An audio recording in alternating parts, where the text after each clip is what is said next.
దేవునికి మహిమ కలుగును గాక. ప్రభునందు ప్రియమైన దేవుని పిల్లరా, బాగున్నారా? దేవుని యొక్క మహాదయని బట్టి దేవాది దేవుడు రాత్రికాల సమంతైన రెక్కల చాటున భద్రపరిచి ఉదయకాల సమయంలో చక్కటి సమయాన్ని ప్రభు మనందరికీ అనుగ్రహించారు.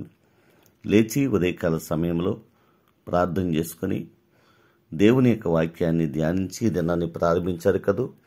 ఎందుకంటే ప్రతి ఉదయము దేవునితో మనము ప్రారంభించడం మన జీవితానికి, మన ఆత్మీయ జీవితానికి ఎంతో మేలుకరమని దేవుని యొక్క వాక్యము జ్ఞాపకం చేస్తూ ఉంది. ఖచ్చితంగా ప్రభు పాదాల చెంత గడిపి మీ యొక్క పనులలోనికి వెళ్ళడానికి ప్రతి ఒక్కరు సిద్ధపడాలని, దేవుని యొక్క ప్రేమను పొందుకోవాలని దేవుని దాసుడిగా ఈ విషయాన్ని మీకు జ్ఞాపకం చేస్తూ ఉన్నాను.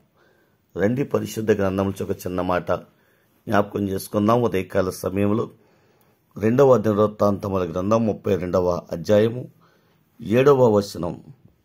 హిజ్కియా రాజు ప్రజలతో జ్ఞాపకం చేస్తూ అంటున్నాడు, తన మధ్య దగ్గరటువంటి జనముతో ప్రజలతో, రెండవది సైన్యాధిపతులతో ఈ మాట జ్ఞాపకం చేస్తున్నాడు.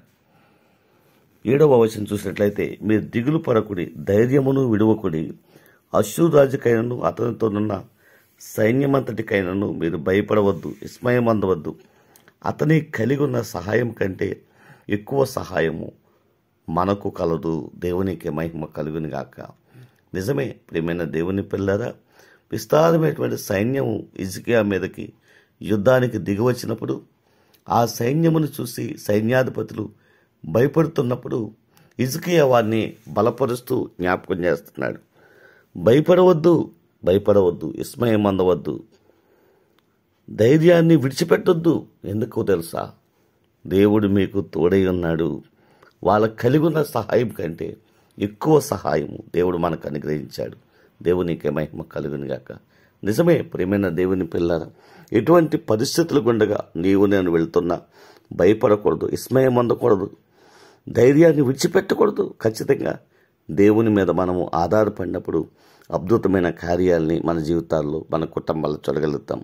కనుక విశ్వాసంతో అడుగులు ముందుకేద్దాం. అటువంటి విశ్వాస జీవితాన్ని పరిశుద్ధాత్మదేవుడు మనందరికీ అనుగ్రహించి నడిపించునుగాక. ఆమేన్. కృపాసత్య సంపూర్ణమైన మా తండ్రి, కృపామయుడమైన మా దేవా, నీ వందనాలు, స్తోత్రాలు.